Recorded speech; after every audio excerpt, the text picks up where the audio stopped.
Mother and daughter, but someone came between them. He's like, "Mom's dead," and he just kept repeating, "Mom's dead, Mom's dead." I ran downstairs and was hysterical, started vomiting. She was found laying right here. And I said, "Well, you can go right over there because that's the person that killed my mom." But just who was she pointing at? This is a delicate question, whether somebody that she was having an affair with could have had her killed. He started thinking about ways to engage his exit strategy. To get rid of her. To get rid of her. Hold on, he's coming out. Tonight, a daughter's discovery of family secrets and scandals leading to a dramatic showdown. Drop the gun! Drop the gun! Behind the scenes, Kim was nonstop digging for answers, getting proof. Now, a new courtroom development as we take you inside her obsessed 6-year crusade to catch the killer. What kind of crimes? You're talking murder. 2020 tonight going into a dangerous underworld no one could have imagined. Drugs and a lot of money. Inevitably a murder of April Kaufman. Before this hour is over, there will be another shocking death. But is that the end of the story? This is my life, and I feel like this is the worst made-for-TV movie on the planet. Good evening, I'm Amy Robach. And I'm David Muir, and this is 2020. And here tonight, Deborah Roberts. WIBG, it's the talk of South Jersey.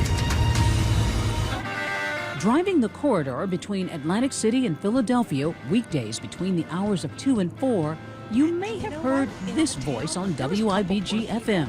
If you don't vote, I will find out. I'm going to your house. I'm dragging you outside. That's the no-nonsense April Kaufman, a peppery, provocative radio host. I love being here to bring you the truth. As unvarnished, as unpretty, unbuttered on the biscuit it is. Tackling topics from politics, caring for U.S. vets. Homelessness is a big issue in our country right now for our veterans. Listeners couldn't get enough of the Jersey girl with the platinum hair, big smile, and high wattage personality. She was like a whirlwind.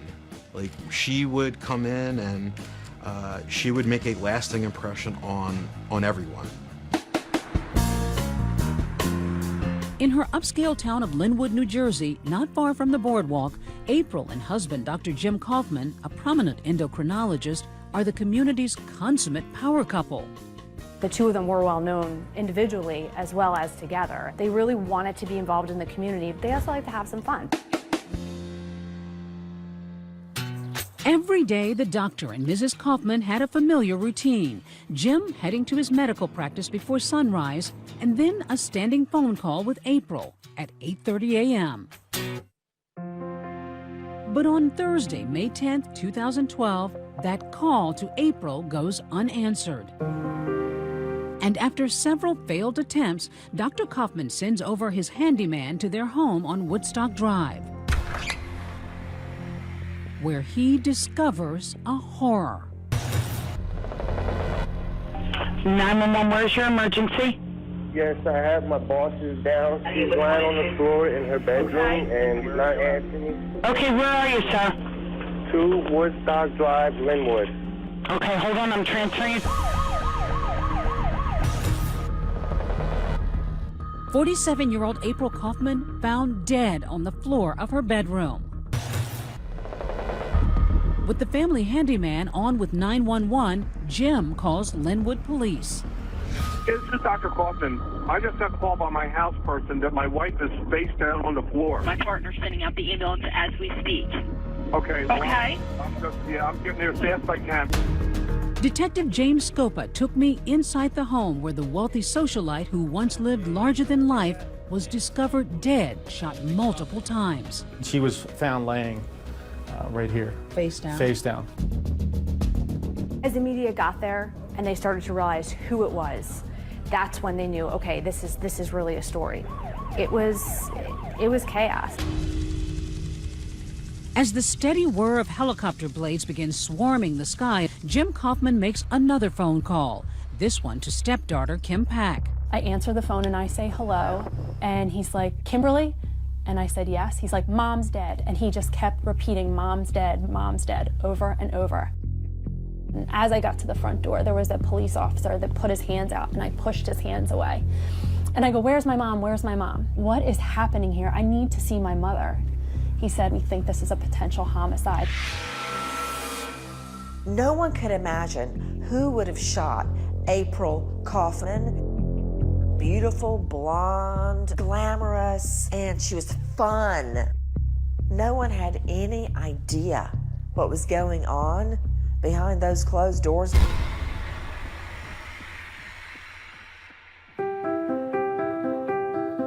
She made everybody feel like they were her best friend. Didn't matter who they were, the checkout, the parking lot cart guy, you know, hey beautiful, hey handsome, how you doing today? Friends Peg O'Boyle and Lee Darby knew April since she was a teenager and knew her well enough to know that her outward glow masked an inner pain. She had a really rough childhood. When April was 11, her mother gave her brothers and sister up for adoption, and April was raised by her grandmother, and her brothers and sister were put into foster care. You know, I think she had her thirst for being, you know, feeling loved. She just wanted to be loved. She would discover unconditional love at 17 when she gave birth to Kim with her first husband. She was an incredible mom. She seemed to just instinctively know what to do. She always spoke to Kimberly like a little adult, and we used to call her Agnes, Agnes Beeswax, because she was this little old soul. April just wanted the best for her and gave her the best that she possibly could. You know, she worked hard. April dropped out of school when she became pregnant, but she got her GED. She clawed her way back. She opened a salon, a catering business, a cafe, a charity worker.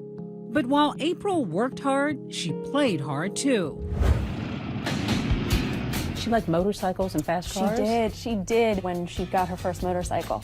She said, I'll give you $300 to get on the back of my motorcycle. And I was like, no way. My feet are on the ground. And she would be like, all right, $500. And I'm like, no, I'm not getting on the back of your motorcycle. Just the need for speed and wasn't afraid. After 2 failed marriages, she meets Dr. Jim Kaufman. Friends and family say the wild child finally had found her match. He drives a Harley, he's smoking cigars, he's a Green Beret in the military, a doctor. In fact, this caricature sketched for Jim's 60th birthday seems to sum up the couple's life. There's April, the buxom Jersey girl, overshadowed by her larger-than-life new husband, who's prominently depicted with a gun, big cigar, and something else, military tattoos. Conditions. There were 2 rules to this interview. 1, you can never ask my mother about anything pertaining to this interview. And 2, you have to destroy the tape when you're finished. That's a little mysterious. Yeah, but you know, I just thought out of respect, this is what he's asking. He talks about how motivated to mount a campaign, using her radio voice to demand quality health care for veterans. This was such a big issue that affected our veterans and our state, our country. So I will thank my husband for a lot of the things that I've learned over the years. April felt that veterans should be treated like rock stars.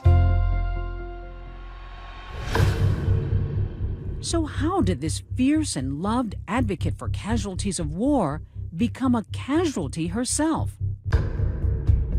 Kim has an idea and approaches investigators with a shocking declaration. As I made my way out into the cul-de-sac, I look up in the air and there's all these news choppers flying up above.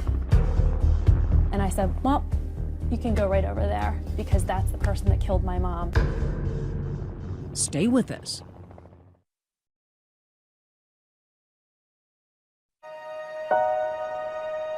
Many attended today's funeral services at Bethel Synagogue in Margate for 47-year-old April Kaufman. Mother's Day 2012, the town of Linwood, New Jersey turns out for one of its own, complete with a cortege of veterans leading their champion, April Kaufman, to her final resting place. The well-known local radio host, who was shot multiple times and discovered dead in her Linwood home last Thursday. It was like a state procession for April Kaufman. No one could believe what had happened. She just was so caring, so compassionate. She just was an inspiration to everybody. The loss heaviest for April's daughter, Kim. I miss her calling me nonstop, all the time. I miss her laugh. I miss her smile. I miss her infinite wisdom, because she really was my rock. After the mourning came the murmuring. Sometimes talk is cheap, even in wealthy towns. This is a delicate question, but there were questions about whether your mom was having affairs. You know, they had a very unhealthy relationship, the both of them. And I will just say that there were indiscretions on both sides of the fence. And I'll leave it at that. Did it concern you that maybe somebody that she had been involved with could have killed her? No, but I certainly provided those people's names to the police, and I allowed them to do their due diligence. While the community is in shock and awash in rumor and innuendo, listen to this, April's final radio broadcast, where she sounds like a woman who thinks her days are numbered. And my bottom line is, if nothing else, of my legacy of leaving, a really beautiful daughter and 2 grandchildren on this planet, I really hope to God that people, hey, I could get a flyover at my funeral now. You listen back to that and you think, did she have a premonition? It's kind of like she was trying to tell us something, I believe. In those early days after her mom's death, there's one thing gnawing at Kim. One person she's curiously not getting consolation from? Her stepdad, Dr. Jim Kaufman. Dr. James Kaufman was a very well-respected and well-regarded member of this community. But to Kim, stepfather Jim was a very different person. He was very cold to me, always kept me at an arm's length. Literally. Just look at the pained body language in this video taken on Kim's wedding day. 1, 2, and 3. There you go. Take a close look. He steps into the scene. He smiles one time for the camera to flash. Then he goes back to a very taciturn demeanor and steps out. No hugging, no kissing, no warmth, nothing. You would be in the dining room, I would be talking to my mom, and he would come and turn the lights off and just walk out of the room. He controlled her cash flow and oh, yes. how much money she could spend? Oh, yes. And sometimes even calling her, who are you with? Where are you? And just 2 months before April's murder, it seems the bloom was officially off the rose of her nearly 10-year marriage. Kim recalling a lunch where her mother confides she's had enough. She talked about that she really needed to start aligning herself and getting herself in a good spot to be able to leave. I think that he had made it clear to her that she wasn't going to divorce him and take half of his empire. That was his famous words. Did you get any feeling that your mom might have been in any kind of danger? She had made it clear over the years that he had threatened to kill her several times, but would always follow up with, he doesn't have the guts to do it. Though Jim is not named a suspect, some might say he begins acting like one. Within days of April's body being found, Jim hires a lawyer. Not only a lawyer, but the lawyer, a mob lawyer. Ed Jacobs, one of the biggest legal names in Atlantic County. He's even defended Bill Cosby in one of his sex assault accusations. He loves defending high-profile criminal cases. His walls in his office are covered with news clips of himself. One possible reason he's not named a suspect? He's got an airtight alibi. That's him entering a local convenience store around the same time his wife is being gunned down. Authorities are not releasing details, but it appears that Kaufman's shooting death was not random. I meet him in a restaurant, and he says to me, let me tell you something. I have a very good attorney, and I'd been advised to not speak to anybody about this. He's like, you might need to really start to realize that this is never going to be solved. And I said, well, I'm not going to realize that. I said, because I will never stop finding out. And I walked away, and I never spoke to him ever again. As the months drag on, Kim says the only cold shoulder icier than Jim's is the one she's getting from then Atlantic County prosecutor Jim McLean. I had several meetings with him, and he would just say it was active and open and not really say much more. Did you get the impression that he was determined to get to the bottom of this? No. Then, on the one-year anniversary of April's murder, many turn out for a candlelight vigil, including so many vets she made her cause. Noticeably absent, Dr. Jim Kaufman. He marks the milestone another way. We discovered that he was getting ready to auction off all of April's belongings and hadn't given anything to Kim. How crushing was that for you? Beyond, because the things that I asked for that belonged to my mother were family heirlooms or possibly Disney coffee mugs. With her mother and all those mementos lost, Kim tries to adjust to a new normal while raising her 2 young sons and holding down her job as a pharmaceutical sales rep. Marching through every single day, waking up with another day of hopelessness while trying to keep that glimmer of hope alive is a very tricky thing to do. Yet while life for Kim seems hopelessly on pause, for Jim Kaufman, it's full speed ahead. Just 15 months after his wife's murder, he ties the knot again. He remarries Carol Weintraub. When did that start? Now, the version we've gotten is that they started dating after April was found murdered. Now that's some romance. April's friends and family were devastated, and they felt like it was a slap in the face, but the people who support Jim Kaufman say, you know, he's a widow, and he's moving on with his life. But Dr. Kaufman's next move sets off a chain of events that pushes Kim out of limbo. He went after my mom's life insurance policy. And your reaction? No way. Because you know what? This was my only attempt to maybe be able to get some answers, and the truth maybe would start to come out. Now it's Kim's turn to lawyer up. Believing Jim is the killer, she files a wrongful death suit against her stepdad to keep him from getting her mom's $600,000 life insurance policy. I have no choice to respond and to begin to fight for what I know is right. The most significant kind of civil lawsuit you can have is a wrongful death case. Coming up, a daughter undaunted, and the dynamic duo attorneys she hires begin digging into the case, and what they say they uncover is shocking. We were talking to people that were critical witnesses to us that had not spoken to the prosecutor's office. And their chance to grill the grieving good doctor. He was under oath in a civil deposition. They could ask him anything. Next.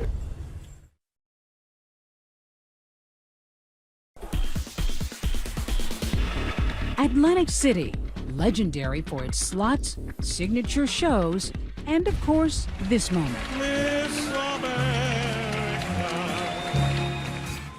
But the boom and the bust of the casino industry has made America's favorite playground a hotbed for crime, corruption, and a startling number of unsolved cases. Cases like April Kaufman's, but Kim Pack and her dogged attorneys, Patrick and Andrew Darcy, drill down, determined to get answers. Behind the scenes, Kim, with us, was nonstop digging for answers, getting proof. We were on an island, all on our own. But the tide may be turning. I grew up on the beaches and the boardwalk of Atlantic City, and I always say I have sand in my shoes. Meet Damon Tyner, son of one of Atlantic City's fabled firefighters and a longtime cop. Your dad was a bit of a legend. Yeah, he was very well known throughout the community. But the younger Tyner made a name for himself as a Superior Court judge. Good to see you. How you making out? So they named a pizza for me. I think right here. Yep, that would be me. And then last year, I, Damon G. Tyner, became the first black prosecutor in the county's history. So help me God. Many seeing him as the city's much-needed savior. You're doing a good job, man. I appreciate it. Great job. Thanks a lot. Thank you. Joey, you all right? No, I'm not judge anymore. Good to see you. That man's cleaning up AC. There you go. You took a pledge when you took the office. Tell me about the pledge. Dating back to 1970, there are about 140 unsolved homicides. I urged my executive staff to tell me which cases were most solvable. Unanimously, they all came back to me and said the murder of April Kaufman. But Tyner is sworn in almost 5 years after April Kaufman's murder. 5 long years. A lot of people wondered why 5 years passed and no recognizable work had been done. It wasn't that there were glaring mistakes. It was just an omission of effort, you might say. We wondered about that and tried asking former prosecutor Jim McClain about the investigation. His spokesperson tells 2020 McClain has no comment. Fortunately, Damon Tyner became prosecutor, and his team came to the conclusion that this case should be prosecuted. For the first time, someone's listening here. Tyner agreed to meet Kim Pack and her lawyers within that first month.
What did that mean to you? The fact that I was lucky enough for him to say, I'm gonna take a second look at this.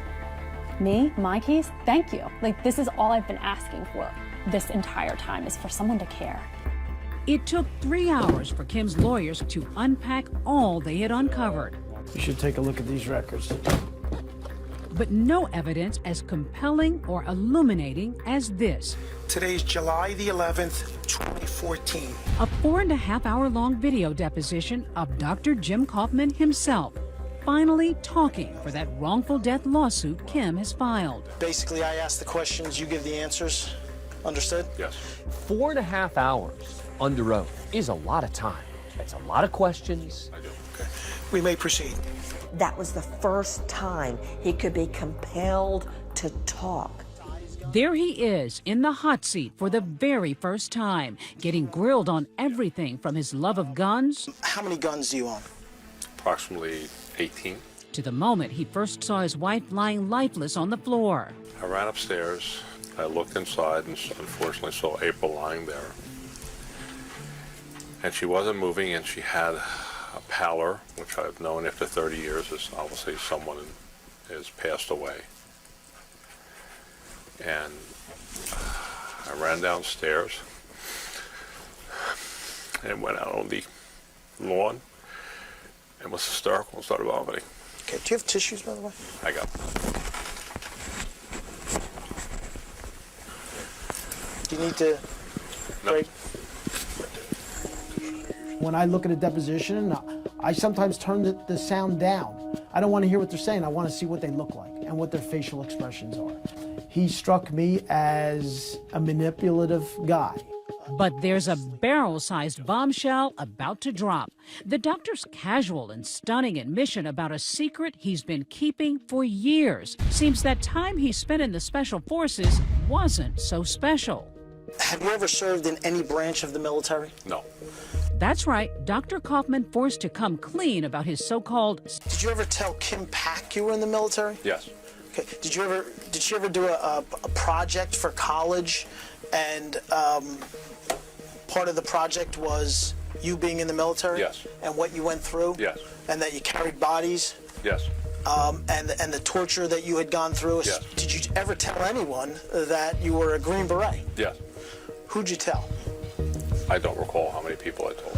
So he created this background that didn't even really exist. That is correct. Once you start examining someone who is bold enough to engage in stolen valor, you start realizing that there are other aspects to this man's life that would require us to investigate. But in that deposition, Dr. Kaufman posits his own theories about who may have killed his wife. Who do you think did it? I thought it could be someone who was one of the veterans. The last choice was that it was someone in a motorcycle gang. What motorcycle gang? The Pagans. The Pagan motorcycle gang? Remember, April had a penchant for motorcycles. Could that mean she was in deep with the kind of people known for violent behavior? The pagan outlaws are the equivalent of the Hells Angels. They are felons of the most dangerous sort. Coming up, a stunning turn in the Kaufman case. No, I killed myself. Leading to a standoff in the Garden State. We're on the beat with James Scopa, lead detective determined to crack a big case for Atlantic City's new prosecutor. Was happy when Prosecutor Tyner came in and he allowed us to work on a case and investigate it like we believed it should be. Meanwhile, Kim and her lawyers keep their eye on what they believe is the prize, Jim Kaufman, using his pictures on social media as incentive. I would get a picture of Jim Kaufman and Carol at the Final Four and, you know, smiling, and I'd put it on my brother's screen so that when he came in the morning, that would be the first thing he'd see is a picture of Jim Kaufman saying, yeah, so what? I killed her. What are you going to do about it?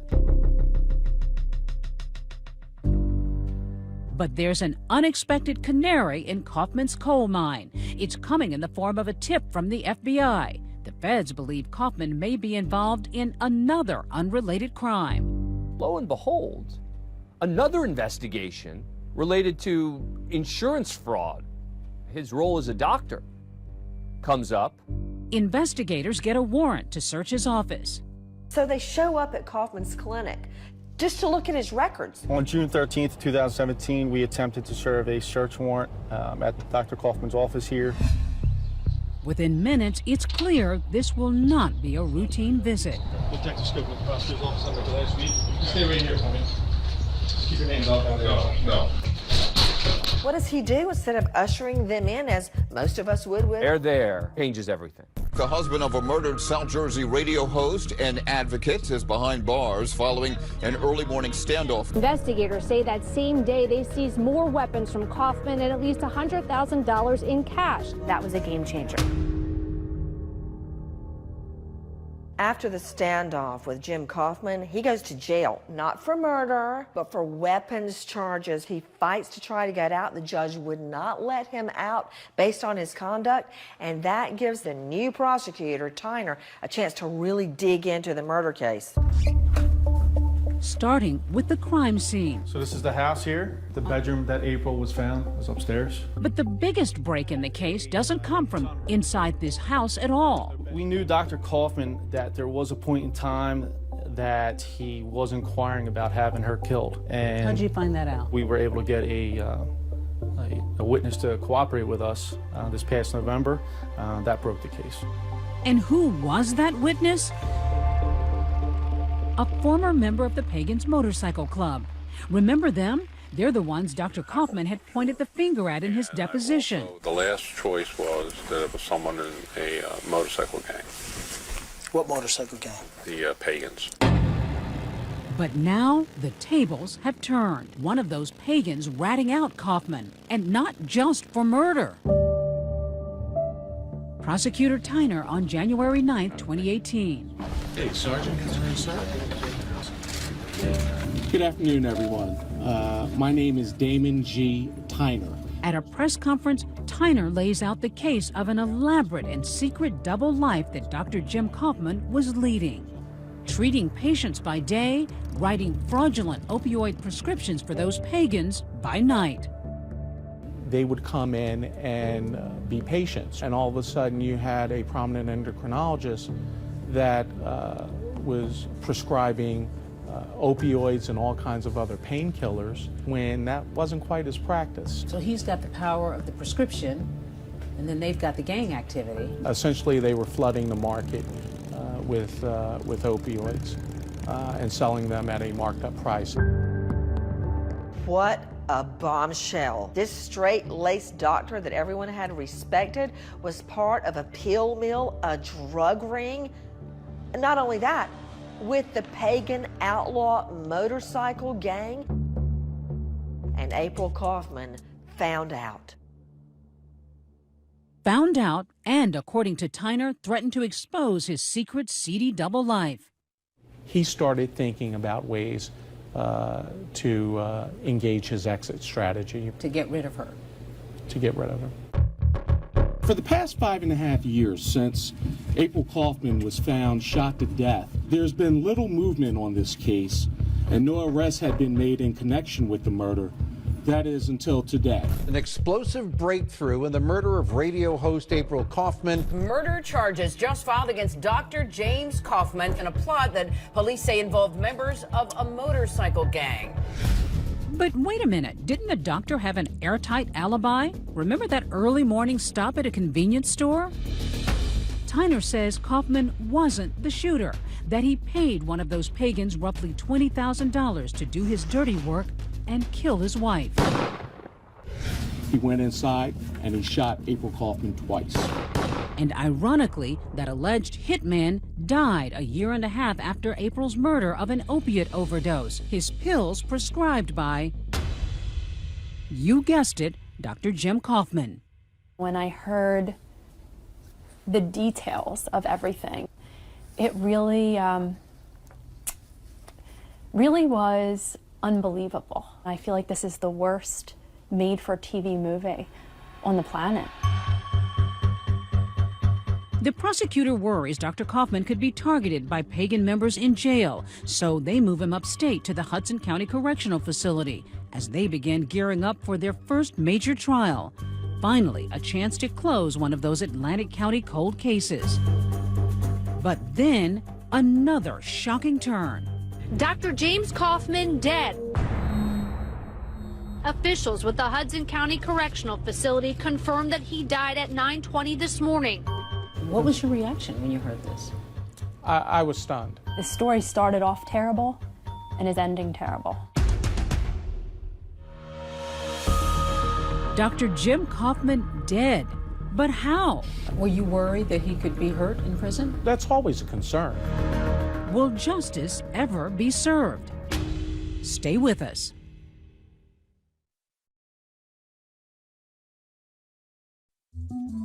It's been a long, strange trip for Dr. Jim Kaufman, from a plush suburban cul-de-sac to the Hudson County Jail. His new home, a 6 by 9 foot cell like this. This is unit. This is Charlie 500 East. Maximum security. The inmates, many considered violent and dangerous, were Dr. Kaufman's new neighbors as he awaited his trial in a facility just across the river from New York City. What kind of crimes? You're talking murder. It's rare to get a look inside these tight quarters unless you're an inmate, but corrections officers agreed to take us in, recalling that fateful morning.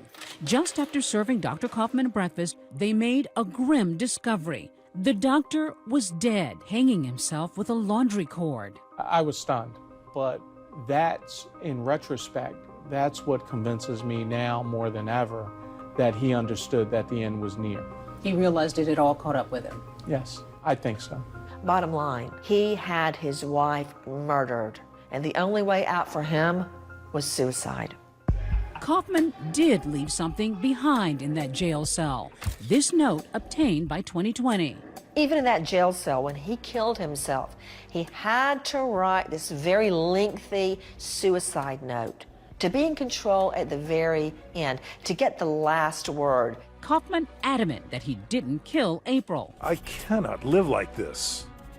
No matter what anybody says, did not do anything to my wife. This 6-page suicide note is bizarre. Throughout the note, he quotes Latin, including phrases that Roman gladiators would say to the emperor before they fought in the Colosseum. Really? His final words do add a surprisingly new angle to the sordid saga. April came to me and said, would I like to go to a motorcycle rally to meet some of her friends? I was slightly shocked, to say the least, that they had the colors of pagans. The most important thing that Jim Kaufman wants people to take away from this note is, I didn't kill April. She introduced me to this outlaw gang. I was prescribing pills. They then got aggressive with me.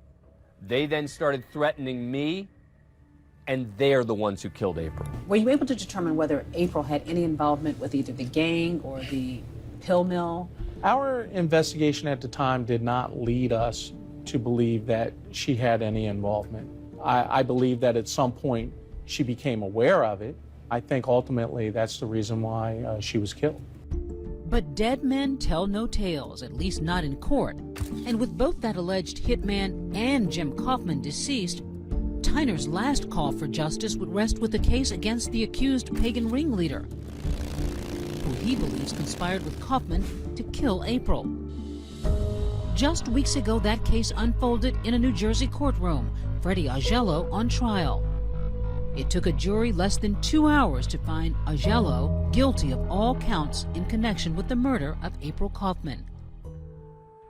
A painful conclusion for a grieving daughter, yet a measure of solace.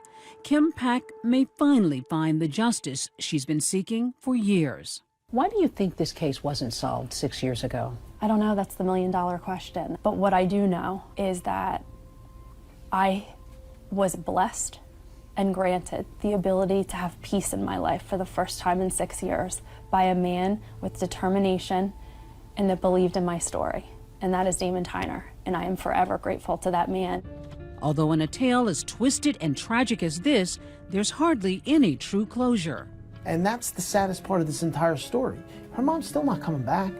And when everything's quiet and it's just Kim and she's alone and she's thinking, her best friend's gone. We were robbed. And for what? I still don't have the answer to that. For what? When we come back, one of those precious family heirlooms sold at auction has been recovered. The secret message from beyond the grave found inside, next.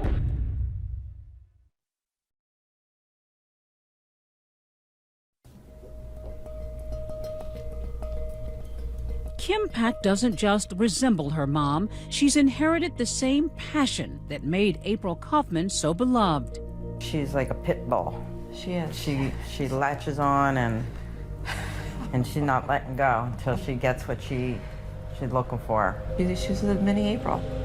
There's been dark days, very dark days, where I just didn't know how I was going to do this. But I knew that I needed to stand up. This story needed to be told. But in that darkness, something special. Remember when Jim sold off all of April's belongings? Turns out Lee Darby and Peg O'Boyle, dubbing themselves April's Angels, swooped in.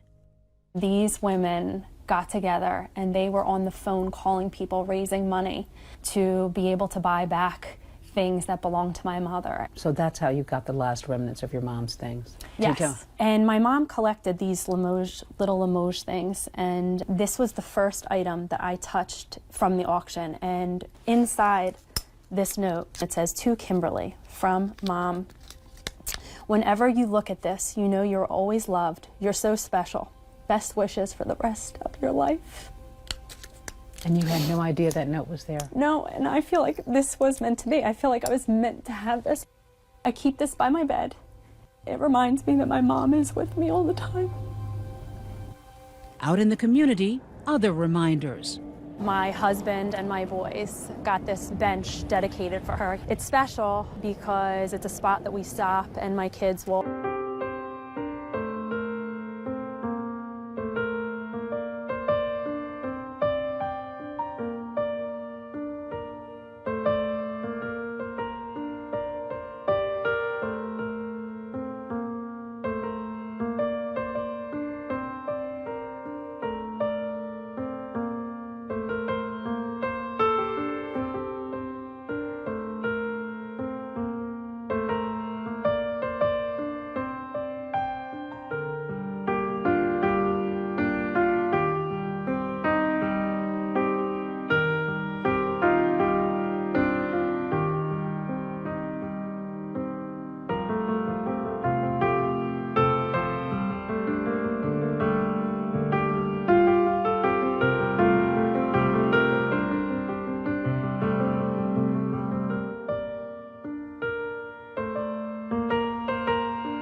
Bring up a memory or they will talk about her. And if Mom could say just one more thing to her daughter? I think she would say to me now, you can breathe, you can go on and live, you don't have to be sad anymore. And thank you for fighting.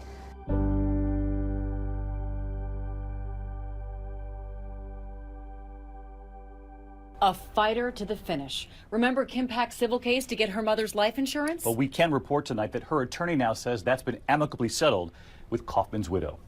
And that is 2020 for tonight. I'm David Muir. And I'm Amy Robach. From all of us here at ABC News in 2020, good night.